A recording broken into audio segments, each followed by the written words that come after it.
Our website's almost complete. We've got a couple more things. Our interactive calendar's coming up, which is going to have our Bible studies, which is going to have our daily bread meetings in the morning, which is also going to be able to host virtual meetings for Celebrate Recovery, if that's an opportunity that we're able to do, NA, those things like that. So things are really coming together at SoberRacks. We've also got our coffee line that's out this week. Our prints for our custom shirts, our custom threads are going to be out. They're going to be put on the website. Lots of things going on, but the one thing that we're getting ready to finish up is the financial side of SoberRacks. So the financial side is the banking system, what happens with the donations when they come into the business. Everything will be fully transparent. On the website, there's going to be a section under the drop downs at the top that's going to be labeled financials.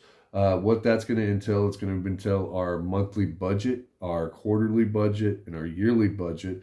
Then it'll have a monthly report that shows what that money's been spent on. So basically, it's transparent financing. Wherever the money comes into the business for SoberRacks, it is a nonprofit. The public will be able to see where the money is distributed back to the missions and the other nonprofits that we're going to support. Daily Bread, our Daily Bread is one of those. That's the one that we do in the morning time. This is actually the Bible study.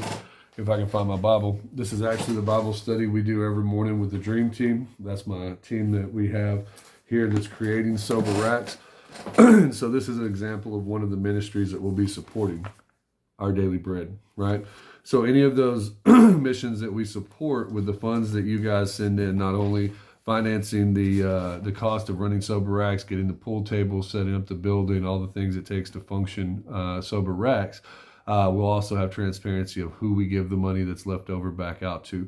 Crossbearing Cowboy Church, Green Acres, they're a part of our recovery strategy. Green Acres houses Celebrate Recovery, which we're attending tonight, Monday nights. I'm also in a step study there at Green Acres. Sunday mornings, we go to Crossbrand, and I know they have a meeting on Monday night that they go to. It's kind of like a small group meeting. One of my friends, Chris, he's in that. He's been telling me a little bit about that. But the main thing is we want everyone to know that transparently, this is all for the kingdom of God, right? Any of the things that we're going to do, the coffee that's going to be sold in SoberRacks, the different things, the product line, the shirt product line. We're actually going to have a billiards line that comes out in the spring next year, as far as equipment for pool tables, pool sticks, stuff like that.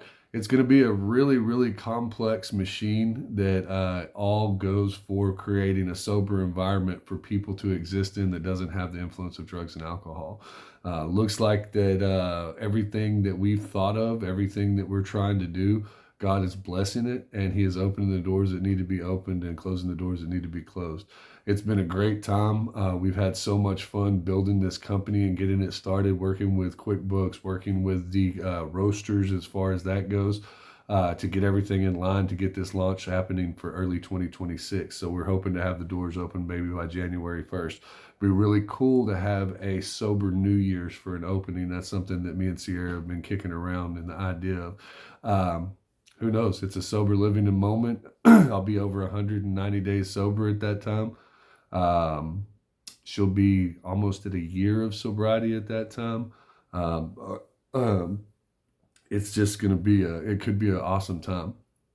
If we don't get it put together by then, it will be early in 2026 when everything gets out and rolling. What else did I want to tell y'all this morning? The Lord's good. That's the best thing. And He is a sovereign God that doesn't forgive us for our decisions or love us for our decisions, but He loves us because of the character of who He is. So that's very important. So if you don't know Him, reach out, and we can give you some scriptures that lead you in the right direction to get to know Him. Last thing that I wanted to talk about this morning is the coffee tasting. So mid-September, early October, we're going to do a shareholders coffee tasting where we're going to select a roaster. What the roaster is, the beans are not grown in the United States. They're shipped in to the United States. And then they go to roasters here that either own the fields that they come from or they import them from different distributors. And then they roast the beans here locally, right, in the United States. So I've got two roasters on tap right now, actually three, two in the Austin area, one in the Dallas-Fort Worth area. And we're also talking to Distant Lands Coffee here about possibly being a roaster out of Tyler, Texas.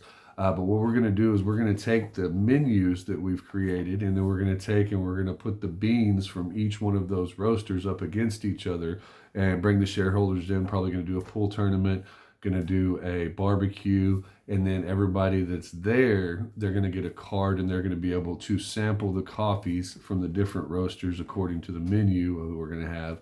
And then we're going to make a selection of which roaster is best. So in a way that the community, the people that are supporting SoberRacks will also have a part in the selection of the bean process for the product line as far as the coffees. So there's a lot more to come on that. There's a lot of things going on in the back office on that side of things. But it will be something that we want to be a part of, have the community a part of, because they're going to be a part of SoberRacks in the future. It's not going to be something that we just decide. And the cool thing is, it's not for profit, so the cost doesn't really matter. As long as it logistically works inside of the framework of the business, then we can have the best coffee, and the price is the same as long as there's no profit margin on top of it. All kinds of things are possible when you stop trying to live for the almighty dollar. Hey, we're working on it. SoberRacks. Y'all be cool. We'll see you next time.